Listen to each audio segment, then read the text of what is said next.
An open letter to the President, Board of Trustees, and community of Marist College. I recently completed my first semester of teaching at Marist. I'm an affiliate professor teaching in the biology department. Since 2004, I have been an affiliate professor at 6 different colleges out of necessity, including Marist. My faculty as well as student evaluations have been quite positive. Students often citing the high degree of difficulty of my courses, complemented by my care, concern, and availability to help students succeed in any way I know how. Quote, "You've created a great environment for learning, and this is one of the best classes I've ever had at Marist. Thank you," wrote one Marist senior on his final exam. My department chairs at multiple schools all attest to my excellence in teaching, clarity of instruction, passion for my subject matter, and somewhat Socratic teaching method, especially within advanced anatomy, physiology, and cadaver labs that make my classrooms a great place where good learning outcomes typically happen. In short, I'm the type of professor Marist should be doing their utmost to nurture and retain.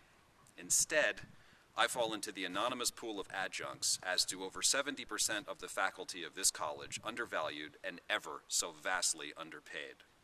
I will, however, compliment my department chair and dean of school in that both men have been gracious and helpful to me at every turn. I will also say that I have found the vast majority of Marist students to be mature and motivated learners. That notwithstanding, in its defense, Marist is doing what the vast majority of private four-year colleges nationwide is doing and have been doing for nearly 20 years. Charge as high a tuition as the marketplace will bear. Trumpet its excellence in a never-ending stream of press releases from the Public Affairs Department, quote, "Marist, one of the best 373 colleges in the United States," unquote.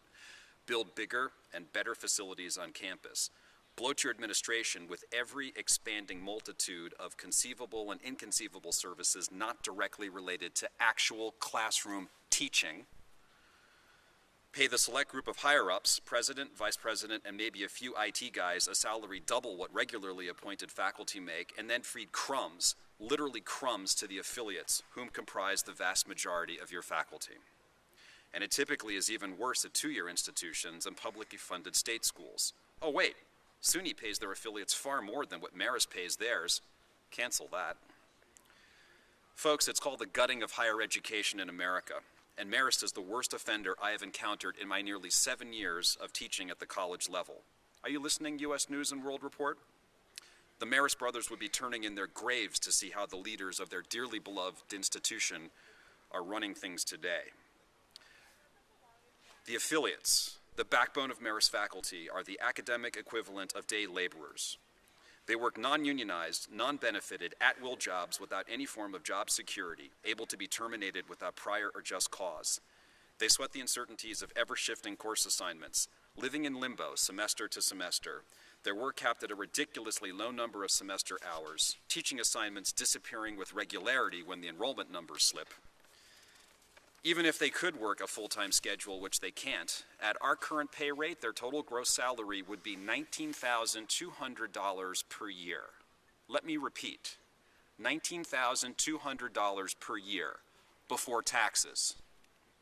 Train conductors punching tickets, a job that may one day become automated, earn nearly $40,000, $50,000, even $60,000 per annum with seniority. Sanitation workers earn nearly as much, and their jobs are secure and benefited. Plus, train conductors and sanitation workers earn cost of living increases and other raises in pay. Affiliate professors at Marist, having the required master's and in some cases doctoral degrees needed to teach, do not receive benefits, never earn cost of living increases, never have their pay raised. In fact, if one factors in the cost of inflation over the years, their pay has been cut repeatedly, and at present make only $2,400 per class. Am I the only one disgusted, appalled, enraged by this unforgivable situation? And if so, why am I the only one courageous enough to speak out against it? The only reason this isn't illegal is that affiliates are by and large a gutless, spineless lot who willingly and literally sign off on their own indentured servitude. No one is forcing us to accept the contracts that Marist offers. I can't imagine medical professionals accepting peanuts to perform their duties. More tellingly, I can't imagine hospital administration daring to offer staff MD, surgeon, $300 per operation, no benefits. Is our worth really only 1/3 that of a train conductor or garbage man? It is to Marist officials at the highest level. Well, excuse me, I beg to differ. The only way the system will change will be its forcible overthrow. Trust me on this. I've lived through three separate campus climate surveys conducted by in-house auditors, from the departments of sociology to the offices of institutional advancement, as well as outside consultants brought in by the presidents, vice presidents, and other ilk at these institutions. What happens? Well, widespread discontent is found, if the survey is conducted anonymously, among both full-time and affiliate faculty, surprise, surprise, concerning both wages and teaching conditions.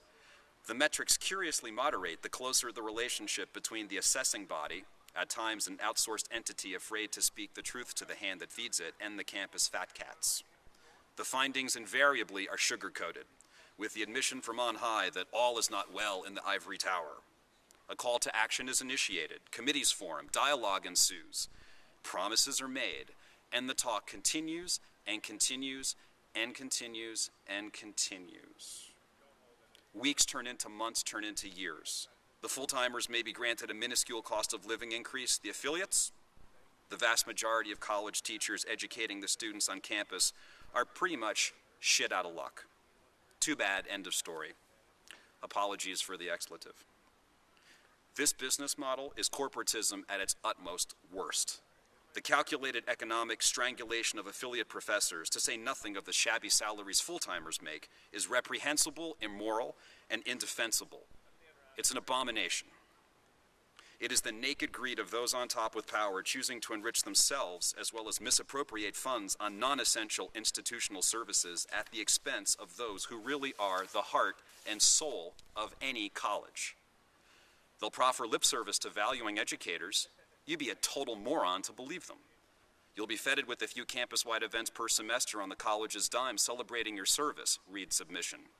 You'll get a birthday card in your affiliate mail slot. All these gestures are nice, but ultimately ring hollow. Bread and circuses are not what we need. A fair and just salary is.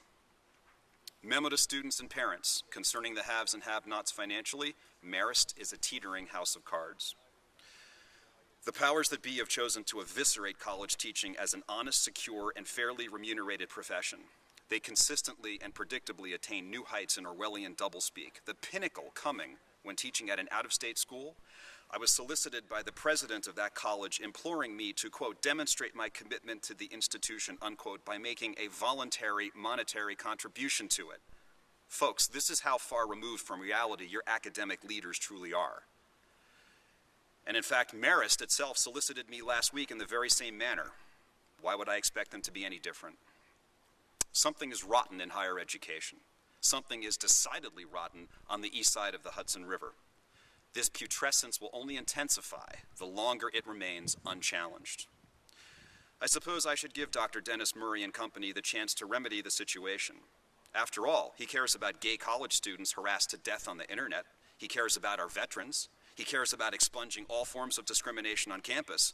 But does he really care about affiliate faculty? No. If he did, we'd be earning salaries at least commensurate with blue-collar workers, to say nothing of affiliates at SUNY, or Bard, or Vassar, to which Marist fancifully compares itself. The action plan could entail the following. Every single existing affiliate faculty member at Marist should withhold their signature from next semester's contracts. Make it known that the only way anyone will agree to teach at Marist as an affiliate is if their salary doubled immediately, at minimum. Better yet, force administration to get rid of affiliatedom, its very existence a selfishly contrived upper management maneuver, and hire us as full-time benefited professors. As Marist takes FAFSA money from the government, they must offer courses to students. It would be nearly impossible for Marist to hire an entirely new complement of affiliate professors in such a short period of time. Marist would be in contempt of federal law as enforced by the Department of Education and the U.S. Department of Justice. Publicize our our plight. Don't accept slave wages willingly. Put up a fight, picket, unionize, call the press and media. Get bloggers to write about the struggle for fairness and equality. Involve Marist students, Marist parents, Marist tuition payers, and other stakeholders in the educational arena. Encourage full-time faculty to join in protest and fight for themselves as well. Have a campus teach-in on the horrors of corporate capitalism, education style. Let your students know about the repugnant and heinous exploitation of affiliates. College students are notoriously sympathetic to injustice and will mobilize to fight for the underdog, in this case, their very own professors, with whom they doubtlessly will identify. I mean, think about it. If students at Columbia University could force administration to divest themselves of holdings in apartheid-era South Africa, think what concentrated effect Marist students, parents, and professors may have on administration at the highest levels of this college to more equitably redistribute the resources of this institution. This battle will be won. It may not be won in a year, a few years, or even a decade, but it will be won. The turning point in the tide against corporatism in higher education has already happened at the secondary level in public school education in New York City, of all places.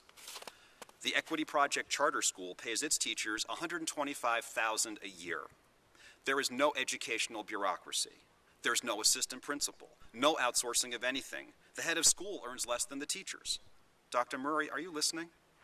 And they do this only with the public monies with which the school is funded. In short, make a stand for yourself. Do something for which your fellow college professors and students would really be proud of you. Yeah, even that slacker kid in the back row, texting, playing video games on his laptop in your class might take notice. Wake the hell up, for God's sakes, we're college teachers. We're professors, albeit with salaries lowlier than street sweepers. Act on what that most ample brain of yours is telling, nay, screaming at you. Stop being sheeple. Do not accept the abusive status quo. Or shut your mouth, remain docile and supine, play dumb, ignorant, and continue applauding the emperor's clothes. That's what they're banking on, pun intended. Depending upon your generation, this is your very own Tiananmen or Tahrir Square moment. I've stopped the tanks. The choice is now yours. Won't you join me in throwing off our chains? With solidarity, we can make history for affiliate college professors everywhere, putting Marist and every other exploitative collegiate institution into the national spotlight of shame. I'm Jeffrey Wolf, and I hope you've enjoyed and will act upon this message. Thank you.